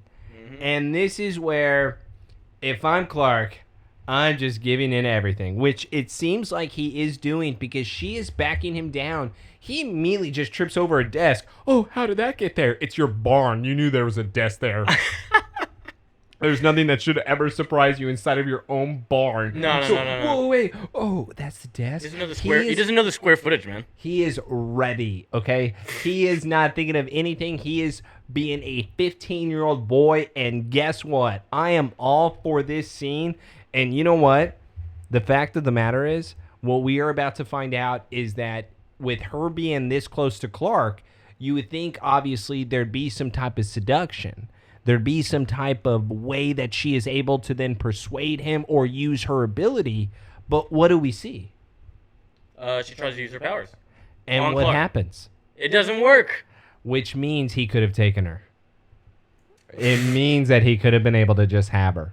It means that he wouldn't have been able to be persuaded over anything. And in the end, he could have played dumb and been like, oh, I was under her control the entire time. I didn't mean to. But he doesn't know she has powers. Doesn't matter. He could play dumb. God, he missed such like the perfect opportunity. He had a get out of jail free card to just hang out with that biology teacher. I mean, Clark had the best opportunity with so many different situations. And what he proves to us as Superman is that he is better than all of us males. That he is just above it. Because guess what? He never gives in. Only if your name is Lana Lang. Tell me I'm wrong. Tell me I'm wrong. You go way too in depth with that.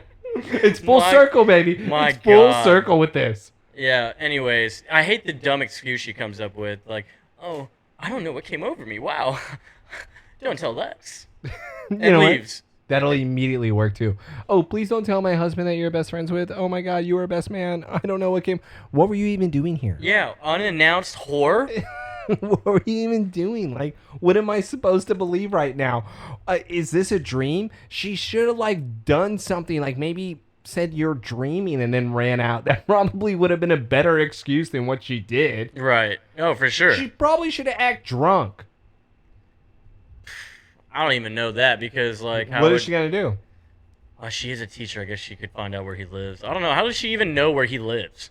Okay, well, first of all, Lex probably has it, like, saved somewhere on, like... Hey, Lex, tell me where your best friend lives. He probably has it... Yeah, she probably did kiss him and ask him, but he probably has that, like, a postcard of just Clark's address and phone number just hanging up somewhere. The other side of it, too, is to go into your, whatever. You know, there was a deleted scene of them having sex, right? I do know that. Getting down and dirty. I wish they would have kept it in. Oh, it's for Lex and her, though. Yeah, I know. It was for Lex and Desiree.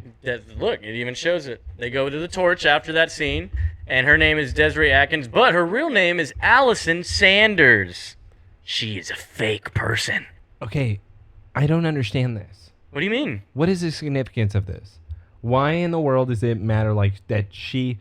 That she changed her whole name? But she's the same person living in the same town. Wouldn't people know her?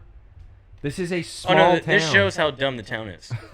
Okay. Yeah, good point. Thank you for bringing that up. This shows how dumb the town is. That's what Yes. You're reasoning with me with that because, listen, I get that it's like if it's a new person from a new city where, okay, maybe nobody would know her, but it's the fact of the matter is she went to Smallville High. She was a student. She then became a teacher. She then changed her name. Yeah, it's crazy how those are all the facts, and yet they don't remember her. Even if she was married, she would have just like changed her name. Like it would have been a normal thing. I'm so confused. Yeah. Hey, the town's dumb. Oh my God. No, that's not true. Have you seen their sheriff? Ethan's the best. Ethan sucks. But anyways, so he's telling Chloe. Clark is telling Chloe about the story with the teacher. And she is just totally shitting on it. She immediately is just... okay, Clark, please stop making up stories in your head. She is with Lex Luthor. What could she possibly have any type of interest in you? Whoa, what do you have any type of interest in the farm boy? What are you talking about right now, lady? You just immediately try to flip on that being like, you're gross, Clark. Shut up. Yeah, she... Oh, God, I hate her so much in this episode, bro.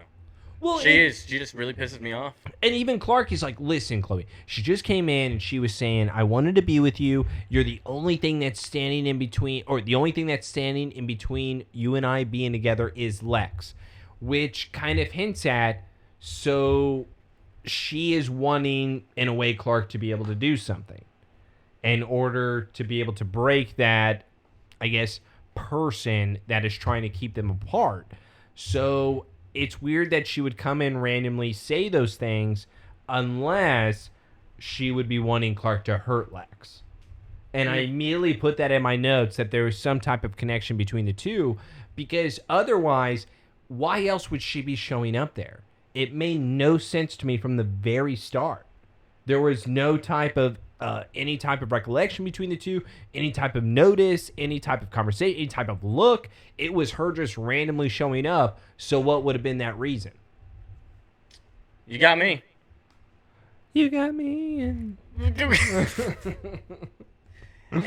Chloe's just like, wow, this is disgusting. I am nauseated. well, Fuck off. I know. Clark immediately is just rolling his eyes. Like, fine, you're not going to believe me? Then I'll just get the hell out of here, ass.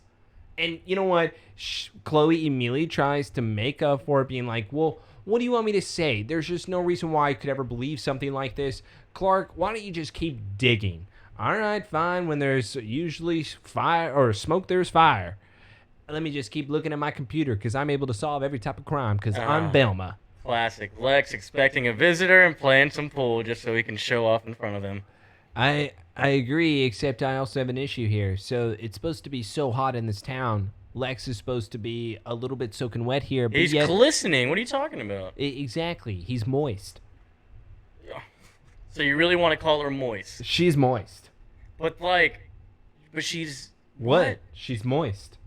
Why is everybody moist around her? You should call her heatwave. I should call her moist. Nah, it wouldn't be heatwave because obviously that's just the earth. Exactly. And also, Heatwave has a gun that shoots fire. Duh. Are you sure? You know what? Her name's Moist. All right, Moist. Miss Moist? Miss Moist. Miss Moist. MM. Mm.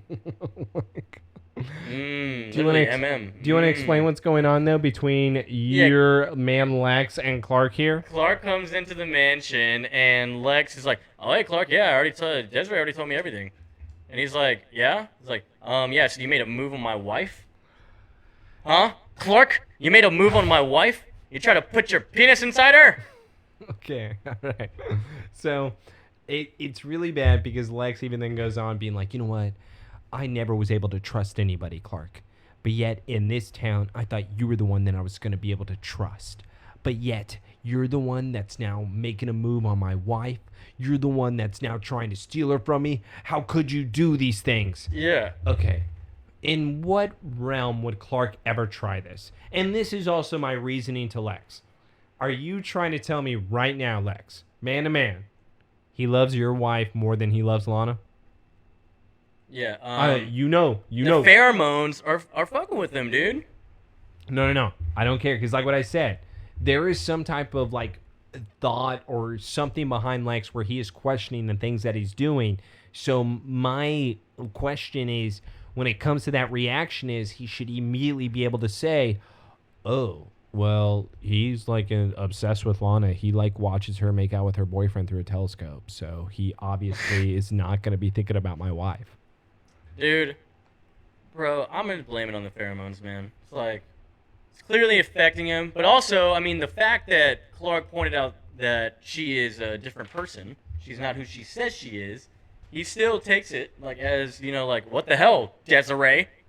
I love that Clark then walks by her, though, as he is leaving. Yeah, she's walking in, and he's like, yeah, I don't know what you're doing, but I'm going to get you, bitch. I'm going to kick your ass. I'm going to kick your ass. I'm going to get that ass. What? You thought I was horny before? You have no idea. What I do love, though, is, and this is what I mean by that, there is some type of brain there. There's some type of recollection there with Lex, is that even when Clark leaves after giving his threat, Lex is then immediately looking at Desiree being like, what the hell is this? Mm-hmm. What is this other identity that Clark threw on my table here? Who is this other person? Is this you? Why wouldn't you tell me? let's just ignore all this, Lex. Do you see me dripping right now because I'm so moist? Yeah, I'm heated up, hot, sweaty. Moist. Dude, chill. It's a nasty word. Moist. Don't you see how she points it out here that, I haven't had a kiss from my husband in about 6 hours. So that means there's a limit to how long they last. That means the effects were starting to diminish. I agree and disagree because also, how long do the effects last without the kiss? That's what she's just saying. 6 hours. No. I'm saying, like, not without the kiss. So... Don't pause it. Just keep going. No. This is what I'm saying to you. Is that whenever they are looking at each other and whenever she is just, like, breathing in his mouth, what type of time period is that? Is that anything? Is that, like, just, like, a 30-minute thing? Or is it full-on has to be a kiss, then we have hours? I'm just talking about the breath between her and Lex. Cause I think she just needs to be close. I don't think she necessarily needs to kiss him. Exactly. But she kisses him, obviously, because it's just playing into the thing of, I'm your wife, I want a kiss from you. All right, then why does she kiss the other person later on this episode? I don't know. Get him hot and horny. Oh my God, are you being serious right now? You talking who she kisses later on? Yeah. She doesn't. Yes, she does. No, she doesn't. Yes, she does. No, she doesn't. You want to bet money? Are you talking about... Hold on. No. Don't worry. You want to bet money? You're talking about... You want to bet money? I want to do this right now on the podcast so that we have proof. Money. John. All right, dinner tonight. John. All right. Dinner tonight. She doesn't kiss him. All right, she does. She doesn't kiss him. All right, dude, I can't wait for this. I can't wait either. All right, dude, this episode took 8 hours for me to watch. I just want you to be able to understand this because I thought the same thing. A little longer than the 6 hours, huh? Okay, all right, so sorry about that spoiler alert. I hope everybody got that bet on record because Joseph is about to look silly up in this bitch. All right, yeah, so anyways, we go back and Chloe is giving her tribute to Whitney in the video. Dude, Lana, get over it. Dude, she's like that annoying kid right now who just keeps talking about one thing and one thing only for like 2 weeks straight. Hey, Joseph, when did Whitney and Chloe talk? Hey, they hated each other. I thought so because didn't she just talk shit about him whenever they were making a joke about the inside joke about the driving? Yeah. So wasn't that the only time that they truly interacted? Otherwise, she was looking at him like he was an idiot? Yeah, and it's really stupid. Hey, Joseph, I want you to explain this scene to me right now. This is the first time I noted it even here. I was like, they're friends now. Oh, they're friends now? Yes. I didn't know. How'd this happen? I thought Chloe was gone all summer. How is it that Lana and Chloe are in the town right now where they have just become so close? They are truly talking about all of their emotions. Like, just laying it out on the table here. There is no type of hiding where Chloe is blatantly saying, you know what? I just don't think that anything is worth it to me. Lana immediately shoots back a comment about Clark, being like, Clark, of course, cares about you. First of all, Chloe didn't even mention Clark. Lana just immediately brought it up as if she knew what she was talking about. Bro, you know she knew she was thinking of Clark. Hold on, but my point to you is she just says it like they are close to where Chloe immediately says, yes, you're exactly correct. I just don't think I even made up a story about me being on a date with another guy. Where did this closeness come from? Where did this relationship prosper? What am I missing here? Was she the only one that emailed Chloe? I'm about to say, maybe Lana was emailing Chloe. What if that was the only thing? Because what is this? Dude, they're best friends, apparently. Let's talk about the guy that we've always been fighting about. Let's just have a mutual agreement. Oh, here comes Lana. You know what, Chloe? Let's not be judged by who we date. I feel like it's weirdly too open, but then it's also showing the establishment now they're really going to actually start being friends with that last line they said. But, yeah. Joseph, apparently they've been friends all summer long because there's no way in hell I'd be ever talking to somebody that I thought was my rival. I thought this was a Betty and Veronica situation. Now this is just we're the same person. Let's love each other and hug each other. Yep. What is this? Hey, dude, it's Smallville. All right. But now we have someone who ruins it. Yes, let's just ruin this sweet moment between the new BFFs and let's have Lex walk in where he says, here's a contract that says I'm getting done with your ass, Lana. Yeah, I'm buying out. Yeah, so good luck. I'm reassessing my business relationships. So he just totally took a dump on Lana's chest. Why would it make any type of business sense for me, Lana, that I would be having a coffee shop that just breaks even for a living? Doesn't seem much business sense. I'm now going to be able to put my assets into something that's worth it. Who the what is this? Dude, what did she do? I know Lana sucks. I know she sucks, but a little bit harsh from Lex, because I will say this. Did you ever expect to really make a profit from her? Oh, he's dumb. Yeah, like, but also, I mean, this is what Desiree is doing here.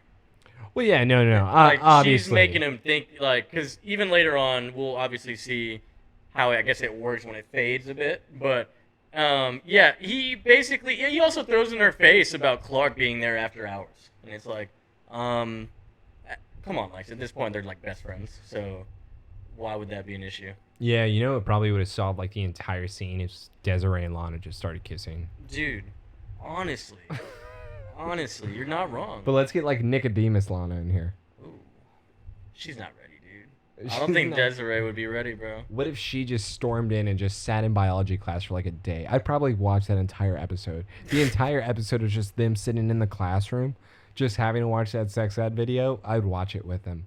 Yeah. That'd probably be the best episode of Smallville to me. Yeah. At least so far. We have a lot of time here. We do have a lot But of time. that'd be better than anything in season 1. And so after that argument with Lex, actually, I don't even think it's an argument. It's total roast from him.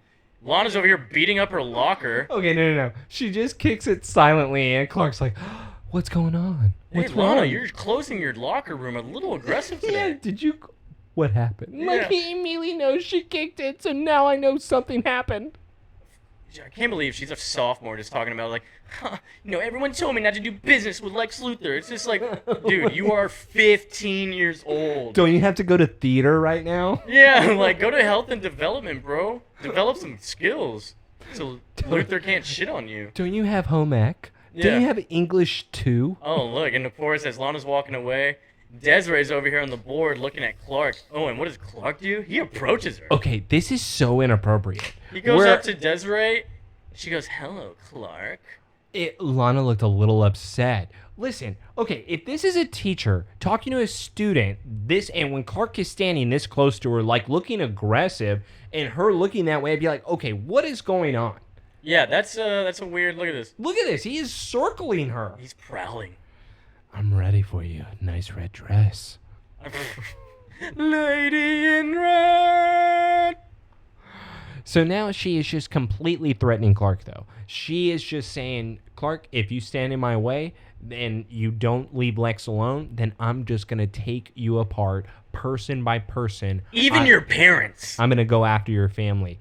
Look what I've already done with Lana. This is just a small taste of my abilities. This is strictly Poison Ivy. This is a Batman animated episode of when Poison Ivy married a man to start a family after she got out of prison. This is exactly what the situation is, where you thought she was good, she was still bad. My God. Oh, yeah, dude. There's a lot of things going on. You have a lot of thoughts. Dude, I'm going on tonight. So we jump to the next scene after that, and it's Desire's car. Her license plate spells Desire. Obviously, Desiree spelled with 2 E's at the end, and that's just funny. So why wouldn't we call her Desire? No, I like moist. Nah, Desire, dude. That's perfect. She named herself. Okay, Desire moist. Moist Desire. Moist desired. Desired moist. DNM. You DM me. DM? Oh, I DM you. Ooh, now we're getting somewhere. Okay. I'm liking where this is going overall here. But see, as we're looking at her car, it's leaking gas, and someone lights it up, and it's Desiree. She lit up and blew up her own car. By the way, first car explosion of the season. Shout out. Oh, shout out. Yeah, first car explosion. Yeah. She's just chilling there, too, like, sick explosion. Yeah, by the way, wouldn't somebody see her blow up her own car or just have questions of why was it random? Yeah. Why are you okay? Why are you just so happen to be this close to your car when it exploded? Oh, I saw Clark Kent. What? It should be a thing where it's like, you hear that, see that somewhere. I don't know. Anyway, so jump to the Kent house. They keep drinking lemonade. What is their deal? Drink water. Hold on. Does lemonade like quench your thirst over water? I don't think so, bro. Is that like That shit is like sugar. No. So are they saying that lemonade is healthier though? for Superman, I guess. Oh, interesting. I love it. You see how mad Martha got when Clark tells the story of Miss Atkins? She's like, yeah, we're to get this woman suspended. Oh my God. That's probably... And by the way, I'll even put it to you this way. So my mother even told me this. I wouldn't care about anything you did. If you, like... Because what really sparked the conversation was the movie Blow, where it was Johnny Depp being arrested and his mom turning him in. Oh, and I told my mom, I go, would you ever turn me in? She goes, no. But if you ever had sex with an older lady that I knew, yeah, I would turn your ass in. So if you ever have sex with your mother's friend, just know that's the worst thing you could do.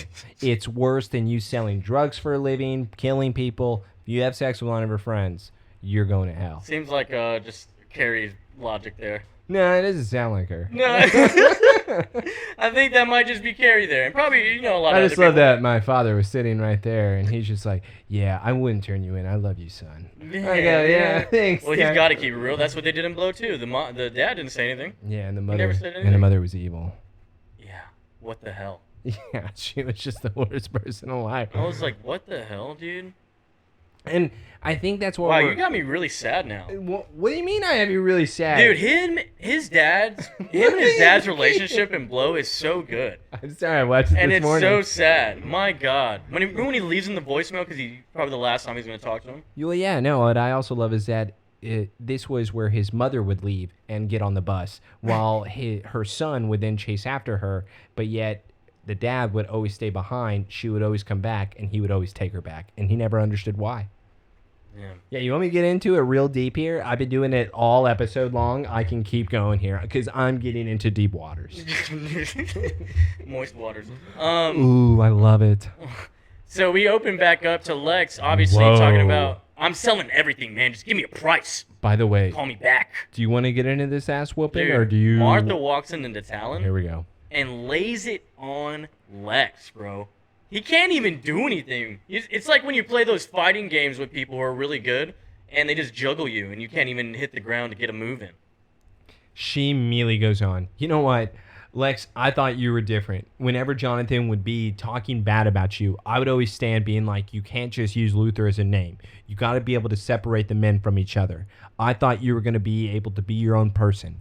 But now I'm starting to think otherwise. And then you thought that you and Clark were so close that you would just want to be able to be that good person.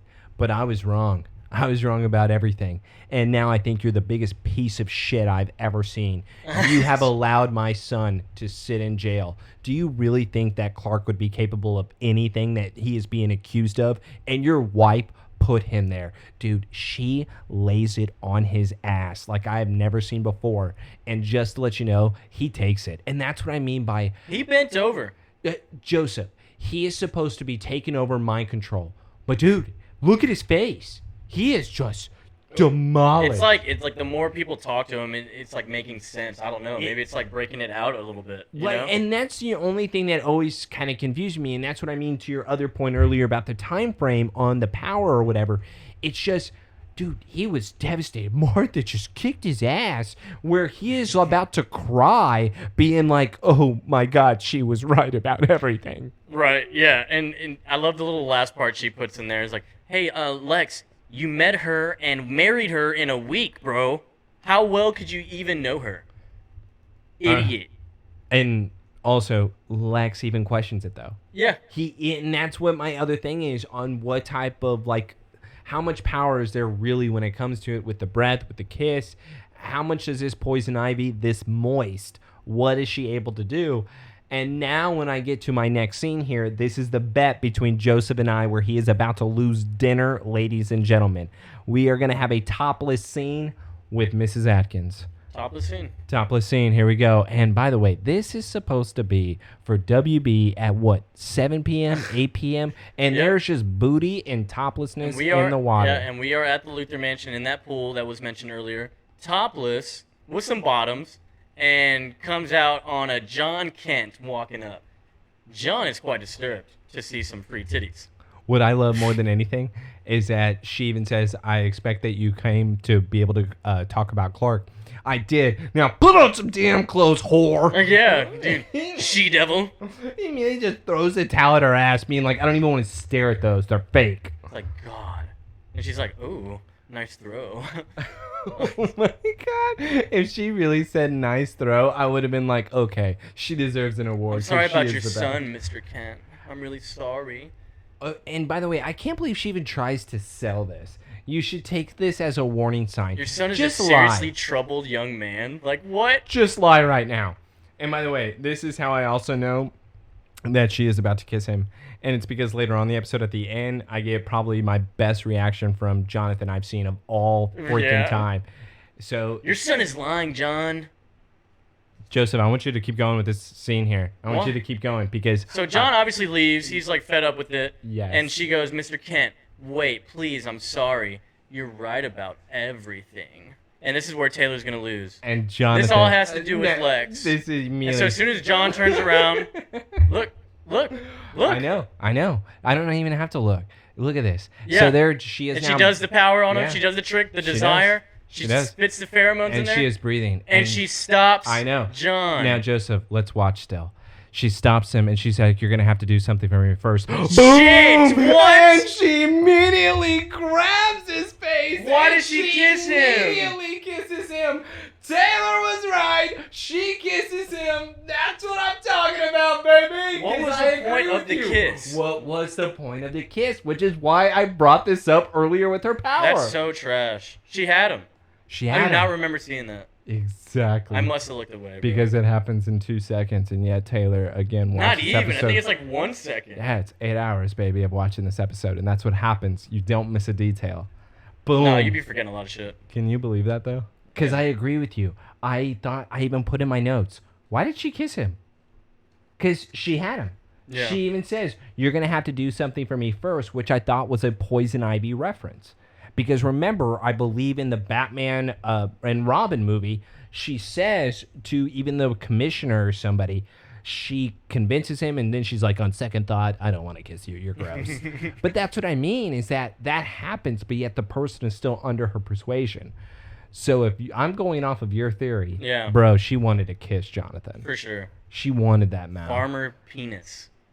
She didn't get the young calf, so she wanted the old bull. Oh, went backwards. And that's exactly what we do. So, all right, so, dude. See, my whole thing is that, because Clark got arrested, right? But why did he? He is a minor. He is literally sitting in a jail. 15. He's 15, Joseph. He's sitting in the jail. At 15 years old. This looks like a toy store jail. We have 2 other 15-year-olds visiting their 15-year-old friend in jail. What kind of sick town is this? Look at the bars. Look at everything. Is this like a juvenile detention center? Yeah, bro. Surprised I don't hear kids screaming in the back. They should have just made it like a white room or something. I don't understand the bars. Like he is being detained. Because also, here's my other point to it. How long has he been there? So he got arrested at night, no? He got arrested at night. Because this has been the next day. Yeah. Damn. Yeah, he's been in there for like a day now. He's been in there for an entire... It's ridiculous. This is getting out of hand. A minor. What we need to get into, though, more than anything, besides the jail scene that's absolutely amazing, is the fact of now we have the explanation of the ability. Mm-hmm. So now we have Chloe being able to go on of what occurred in order for Desiree to be able to get her ability, which was during the meteor shower. She apparently was extremely popular even in high school, where her and her boyfriend happened to be doing something. Mm-hmm. And when the meteor shower struck, apparently there was so much passion involved that it then gave her some type of ability that then allowed the pheromones to be able to be produced at such a high level that there was no way for anybody to be able to resist. Except for one key little factor here is that the one that is able to resist is Clark. None other than our Clark Kent, where then he looks at Lana. Lana gives him a wonderful awkward look. Oh my God, I love it. And then Chloe gives him an awkward look where Chloe's like, You're gonna look at me too, bitch. I love every single bit of that moment. But with the abilities, I wanted to now swing it over to you here. Joseph, that has to be written down. They explain the kryptonite. They explain it all. It's a meteor power, and I don't even know what we want to call it. Like, kryptonite passion? Yeah, you really could. And that's what I love about it, is that we at least have a full-on explanation, no matter how ridiculous it may be. At kryptonite least sex. It's... So what was going on, man? I mean, it had to have been sex. I mean, but how does she get the ability and the guy doesn't? Because he's dead, no? Well, yeah, okay, so that's what they do get on. But how wouldn't he have some type of power, too? That's all I'm saying. Come on. You're trying to say that if I'm having sex with... Hold on. Well, hold on. That's what I want to get into. No, hold I on, think... Before you go on. So if I'm having sex... If you're having sex with a girl, let's say, meteor shower strikes. She gets powers. You don't. Are you pissed? Fuck yeah. Yeah. That's what I want to say. I would definitely be mad. But it's also like... maybe it's different because she's the female. Maybe there's stronger passion there. Maybe it was like... Ooh, I like that. But also, I mean, females are known to do, like, pheromonal attraction and whatnot. Like, that's a huge thing. But also, guys do have it, too. Like, even with colognes and shit, that's, like, a big thing. So... I'll buy into it that maybe there's some type of female, like, I think it's probably insect gender-specific there. That could be. I would like that. I would accept it. But, dude... I'm like throwing something against the wall. I'm angry.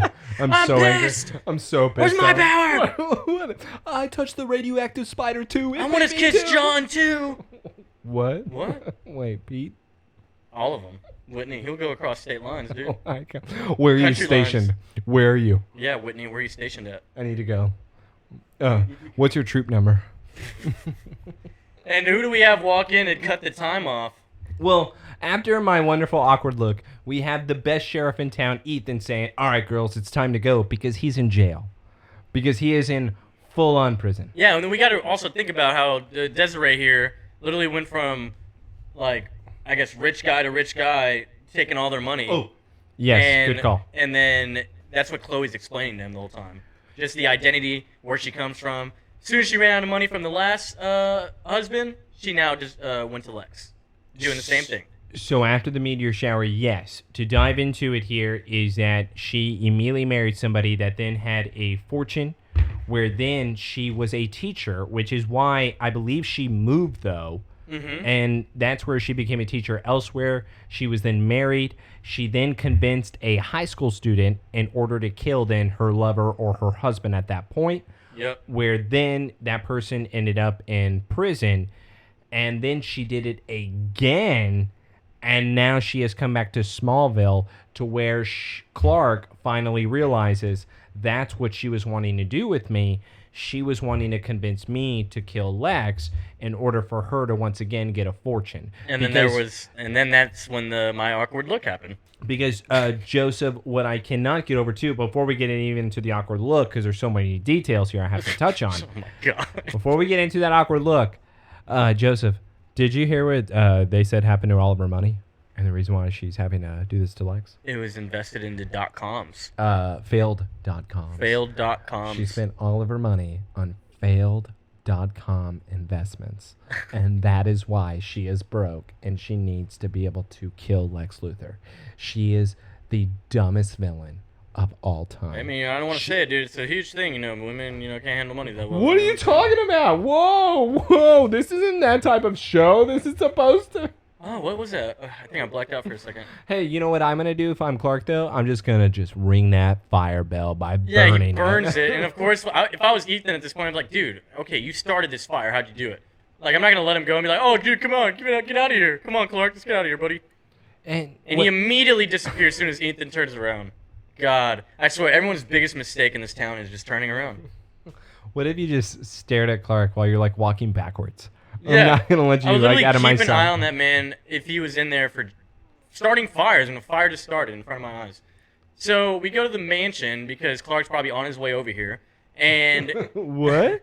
And so we go to the mansion, and Lex is over here arguing with Desiree, Desire, and he's already putting pieces together. Ever since I met you, my life has gone to shit. Oh, well, you know what, Lex? It's too late, because guess what? The paper's about to be finalized, and I'm about to have everything.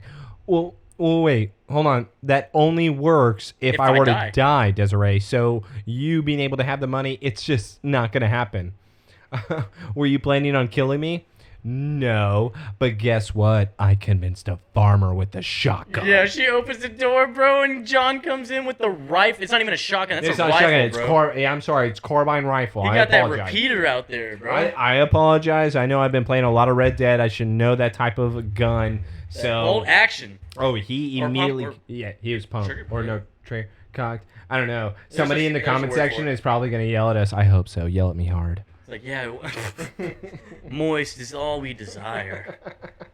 Great puns, great puns. Are you going to make me moist or not? Dude, hurry up and get me wet. Are you going to get me wet? Dude, are you? Huh? Are you? Get it. Dude, I was looking at where this girl is from. Which one? Are you talking about the teacher, Desiree? Miss Atkins, bro. Mrs. Luther. Desire, moist. Miss Desire? Miss Moist? I wish, Desired Moist would be so good. Okay, so now we are back after the commercial break where we have Jonathan holding up that gun to Lex. And Lex is pleading with him, which, again, so is Lex then underneath her spell at this point? Or I'm assuming that it wore off because he's saying that you're not this type of person, looks to his phone, believing that he's going to make a phone call. Jonathan shoots it because he's got perfect aim. Dude, that's the only thing that Jonathan has worked on. And then now he shoots at Lex while Lex trying to plead his case here. Clark, I don't understand why this would be the move here. As going in slow-mo, Clark is heating up the bullet. This is too fast. Yeah, it's way too fast. He's heating up he's heating up the bullet to where it basically just melts and evaporates into thin air. And it's like, why would you not just go stop it with your super speed? Also, why? There's no way it's that precise and that fast, bro. You're telling me his heat is getting there that fast too? Well, it's kind of going back to like what we were talking about earlier, and this is going to be the last pause, I promise. But it's going back to earlier about me saying, oh, look at this little quick shooter. Pew, pew, pew. It's a little bit silly because, so if bullets technically were being shot at him now with like any type of gun, multiple bullets, could he just go pew, pew, pew, pew, pew, and just melt them all? Because apparently he is so fast that he can melt that bullet right there midway. So wouldn't he be able to do that to multiple bullets? He could do it as a line, you know. And by the way, bullets are all firing in a line. That's silly.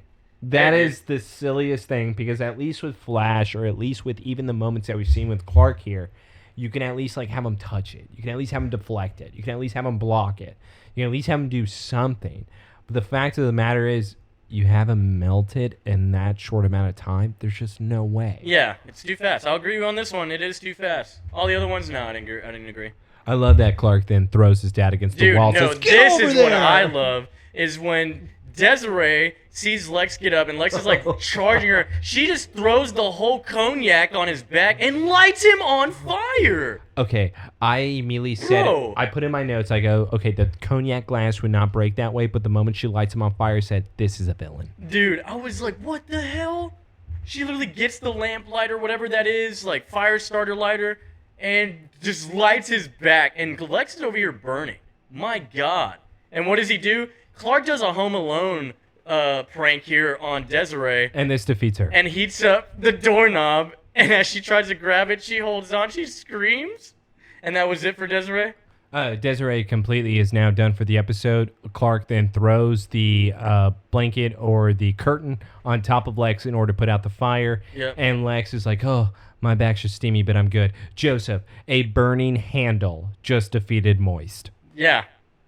A burning... Like as if she got stuck to it and lost all her power. By the way, it would have been awesome if she was burnt to it and she was like, her hand was melted, like to the handle. I would have been all about it. But the fact of the matter is, they didn't show that. And in fact, it just looked like she touched a burning handle like a Home Alone and said, I'm beat. Dude. And... Think about that. That was so bad. It's really bad. And then we go to the Kent house, and they're talking about the events. And, of course, John's off the hook here. Just after trying to kill someone, again with the lemonade he's sipping on. He likes lemonade. What's the problem? This whole damn family loves lemonade. It's they have a problem. Moist. The They're about lemons. to be diabetic by season 3. Oh, my God. They don't eat the seeds. And then what does he say? Oh, now that we're all back to normal, I would love to take you out to dinner, Mrs. Kent. But this is what I love, is that, and that's why I wanted to acknowledge on why I knew that he kissed her. because Jonathan, she immediately says, well, whatever did happen? Jonathan immediately says, nothing at all. By the way, baby, I'm going to take you out to a nice dinner tonight. Bro, that is the ultimate panic of I just kissed a girl. I have to be able to make it up to my wife. So in my own conscience, I feel good about myself. Dude, next time that's what Jonathan was doing because he's such a piece of shit. Next time he's making love to Martha, he's going to be thinking about Desiree. Oh, for sure. And the only reason why he'd be making love to Martha is because he's going to be making it up to her because he just got done kissing a stripper. That's right. Yes. Nothing like a good stripper kiss. Oh my God. Jonathan is a wild man. By the way, I'm in love with my barn scene here. I do love a good barn. Because Lex comes in here, does he not? He does. Where now we have an emotional storytelling where... What is Clark reading, though? Fahrenheit 451, dude. We have another Firestarter reference. Yep. This is the firefighter story. And Lex comes into the barn, and he, of course, says, it's like waking up from a bad dream. It's just... I can't believe it's all real. Well, and this is also kind of I like this scene, but this is also my issue because it's still talking about kind of the trust. Lex, how could you be that quick? Clark, it was the passion. It was something that maybe I just have too much of. What I love, though, is that this is kind of like, I want to be like you. No, I want to be like you type of reference. Mm-hmm. Because one has passion, the other one envies that the other one doesn't act on the passion. Right. Because the other one does. Mm-hmm. And that also speaks to their personalities on how opposite they are. What I just still hate, though, and it's kind of going back to the very beginning here, Joseph, they're just still too close to me after all the lies that Lex has told. Dude, they're gonna be, I mean, this is this is gonna progress, and it will, it's been 3 months. And maybe they just weren't hanging out with each other, so maybe there's a lot of forgiveness to this. It's still really close. It's once again with the Chloe and Lana situation. It's whatever. Really close, really fast. Don't you love how he brings up Whitney because they're talking about Lana now, and he calls him the quarterback still? Yeah, he's still not going to be able to acknowledge because even with him out of the picture, Clark is still not acting upon it, which Lex does admire. I don't admire, in fact. But I love what Clark says though. He's like, Lana needs to figure out her Whitney's for Lana. Then okay, here you go, Joseph. Why don't you figure this scene out for Lana for me? Oh man, finally she makes this move. So she's at the Talon trying to make her message for Whitney. Looks like it was probably going to be half-assed, probably uninteresting. If I was out there, man, I wouldn't be impressed. Just by that start. I'd be so pissed off about the video she sends me. Oh, dude, I'd be like, what the hell is this? Is that Pete? Oh, Pete. Cool. Chloe. The hell? Sorry, fellas. Thought I would have something cool here. Maybe some nudes. Hey, why don't you show me Erica Fox? Hey, you've been talking about Erica Fox. Is this her? So, Clark comes in talking to Lana, and they're talking about, of course, all the shit that has unraveled the past day or two. And obviously, they got a new espresso machine in the Talon. And it looks very industrial. Well, Lana doesn't know how to use it. Yeah. I think that's going to cause a lot of problems considering she works there. And then, of course, Lana's asking about, hey, how did you escape jail? And she's like, 3 fires. You were there for all of them. I will give her credit for this because there is a lot of, okay, I'm not going to give in right now. I'm about to try to make you my bitch. Where Lana just goes at Clark, how can you be there for all the fires? Must be some type of random coincidence, right? Clark says that, and then she goes, well, or maybe it's not a coincidence and it's just a mystery that is Clark Kent. But she's not saying it happy. Oh, yeah, of course. She is completely, looking at him like a stern look, being like, okay, I'm like, what? You're going to tell me. You're going to tell me right now. Yeah. And he doesn't. He still thinks it's some type of joke, where even he says, okay, Lana throws in his face, I believe that somebody needs to always be able to be honest because a relationship that is built on lies and secrets will never be able to work. Don't you agree, Clark? That's a trap, dude. She is setting you up with a trap right now. And Clark, in a way, I love it. Bye, Lana. He's like, so you know what? I'm just going to get out of here. Oh, you're in this mood tonight? I'll see you later. Why am I here again? Oh, you're going to be at school? I already got my piece for the Whitney video. Don't you love the face she makes when he walks away? He's like, damn it. Well, no. I actually kind of agree with everything she was doing there because in a way she's like, cut the crap already. Yeah, for real. Listen, you want to be together? You want to be in a relationship? Let's be honest with each other, then we can be in one. Well, then this is what she's doing. She's now being honest with Whitney because Clark leaves, and she is finally starting it off. Dude, she's starting it off as a breakup video. He's like, Whitney, you know I love you, and I always will. And the truth is, credits. Truth is, I hate you. I love Clark. What I would love is, so Winnie, I'm going to start this video off. I fucking hate you. You suck. I want to break up. Yeah. I'm done with this. I hated the whole thing with your dad. I stuck with it. You remember that time where I showed up in the skirt and I said, I don't like you, and I just felt bad because your dad was sick? Guess what? I meant it. And then your dad had to die, and then I felt even worse. But then you took me on that picnic, and I didn't like that picnic. Then you left me for the Marines, and now I'm happy. Goodbye, Whitney. I'm going to date Clark. Yeah, right. Yeah, but that is a 15-year-old girl, by the way, and I would be so angry if I was Whitney that I'd probably come back and I'd kill Clark. Wow. It's like I got my basic training done just for this. And now, yeah, so we rolled the credits, and that's our Heat episode. And man, was it a ride. Moist. Maybe. If you really want it to be moist, dude, I don't know. I'm dripping. I don't know about moist, dude. What? Her name? Miss Moist. I think that works. Miss Moist. Miss Moist. Miss Moist. That sounds so weird saying it multiple times. But she was in Liar Liar, the actress. What I love more than anything is the fact that you owe me dinner now because you were so confident in the fact that she did not kiss Jonathan. Yep, I was. But hey, it ain't gonna be tonight. Oh my God, we're backing out of it already. You want to know why? Because Taylor is always right about these episodes because Taylor is a genius. That's wrong. I do talk in a third-person self because secretly I am a supervillain. No, you suck. That's true too. All right, well, we are done. Did you have any fun facts? Anything else? No, I actually just kind of got my nerdism out of the way there at the beginning with kind of the introduction to the Heat Vision. Mm-hmm. But the only other thing I wanted to touch on was kind of like the Poison Ivy references. Her first appearance being in Batman 181. The comic book is worth nothing unless you have the pinup art. You must have the pinup, otherwise comic is crap. Comic is crap. Yeah, yeah, there was. I think I revealed all my fun facts during the episode, so I think we're covered there, man. You know, we're just some fun facts type of guys. Yeah, we live wild and crazy. Young, wild, and free, and horny. That's what Kryptonite does to us, though. All right, thank you again for listening. This week we will be back. We'll be back next Tuesday, dude. We got a new schedule now. Can't get over it. It's so cool. I know, I'm dripping wet. All right. We'll be back next week for Duplicity, and thank you again for listening. Good night. God, it's gonna be such a bad episode. I can already tell.